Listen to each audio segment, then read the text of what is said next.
d'abord, Google nous promet l'arrêt des cookies tiers depuis plusieurs années, hein, initialement prévu pour 2022, 2023 et maintenant repoussé à 2024.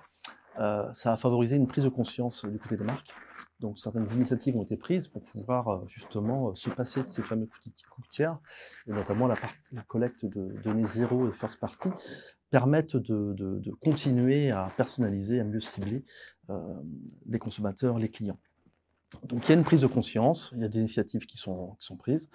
Il y a encore du chemin à parcourir. Il faut aussi réaliser que, dans le même temps, la réglementation devient de plus en plus stricte. Hein, on a vu la RGPD arriver, puis il y a quelques années Apple Mail Privacy Protection, AMPP, qui amène finalement les marques à plus de transparence dans l'utilisation qu'elles font de ces données collectées.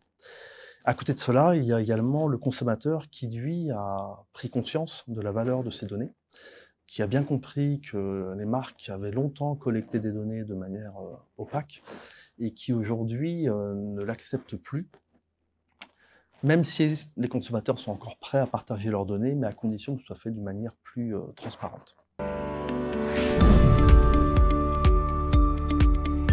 L'enjeu, c'est donc toujours la segmentation et la personnalisation, d'accord, pour faire face à la disparition de ces cookies tiers qui permettent de cibler et de ultra personnaliser les publicités, mais cette fois-ci en utilisant des données zéro et first party data et avec des consommateurs qui sont plus méfiants mais toujours enclins à partager leurs données à condition qu'il y ait un échange de valeur. Alors de quoi parle-t-on déjà quand on parle de zéro et first party data? Ce sont des données qui sont confiées à la marque de manière totalement explicite, d'accord, de manière complètement transparente. Donc c'est sous forme déclaratif où l'internaute va simplement nous donner ses préférences en termes de communication, de fréquence, de support, de format, quels sont ses souhaits, ses intérêts, ses passions, donc ses différents projets de vie, d'accord.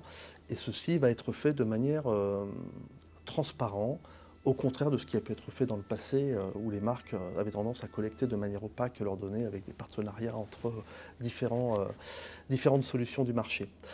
Donc la transparence, c'est le point principal. Souvenons-nous que le consommateur a pu connaître une certaine crise de confiance vis-à-vis de cette collecte de données opaques. Donc maintenant, il faut vraiment être clair et clairement expliquer ce que l'on va faire de cette donnée. Quel est l'intérêt pour le consommateur et à quoi vont servir ces données. Le consommateur est toujours prêt à recevoir des messages qui seront plus personnalisés et plus en adéquation avec ses besoins. La collecte doit se faire de manière progressive. Inutile de venir avec un formulaire et 50 champs, 50 questions auxquelles devront répondre le consommateur. Il faut y aller de manière très progressive, poser à chaque interaction une ou deux questions et collecter ainsi progressivement, donc faire du profiling progressif avec les différents consommateurs. Et puis, il faut que ce soit un échange de valeur. La promesse, c'est que je vais collecter vos données et en échange, vous allez recevoir quelque chose.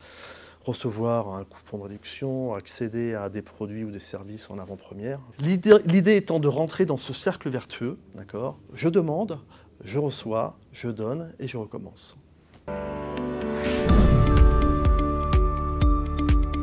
Alors les expériences seront différentes en fonction de ce que l'on cherche à faire. Est-ce qu'il s'agit de l'acquisition ou de l'enrichissement d'un profil existant?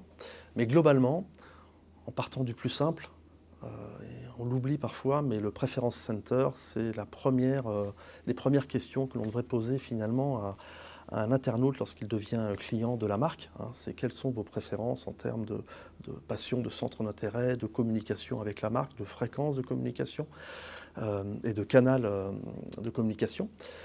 Et ce qu'on appelle un Preference Center, finalement, c'est la première expérience que l'on devrait proposer et mettre en œuvre et à la resoumettre régulièrement, puisque nos passions, nos centres d'intérêt peuvent évoluer dans le temps, tout comme les fréquences de communication avec la marque peuvent évoluer dans le temps. Donc ça, c'est la première chose à mettre en place.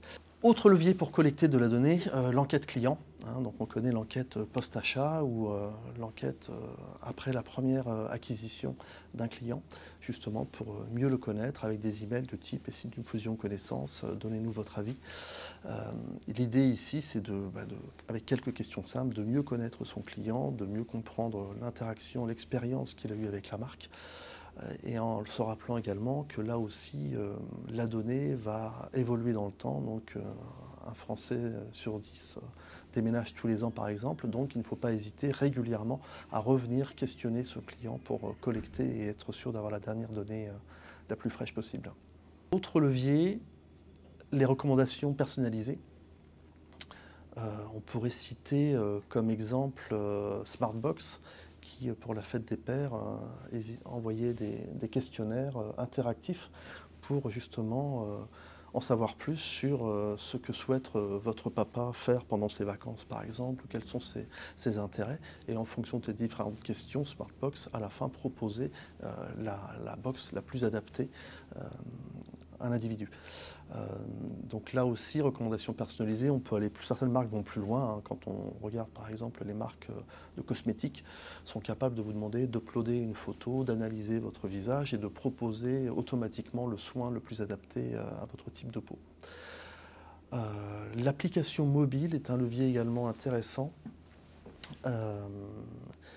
Et pouvoir déclencher un jeu concours, un quiz directement lors de l'ouverture d'une application mobile, permet également d'aller encore plus loin finalement. Je pense à un client FleetFit par exemple, qui est spécialisé dans les chaussures de sport, qui permet via son application mobile finalement d'aller collecter les données d'autres applications mobiles, de suivi d'activités sportives, nombre de pas effectués dans la journée, nombre de sorties, de courses réalisées, pour promettre une vraie recommandation personnalisée en fonction de l'activité réalisée.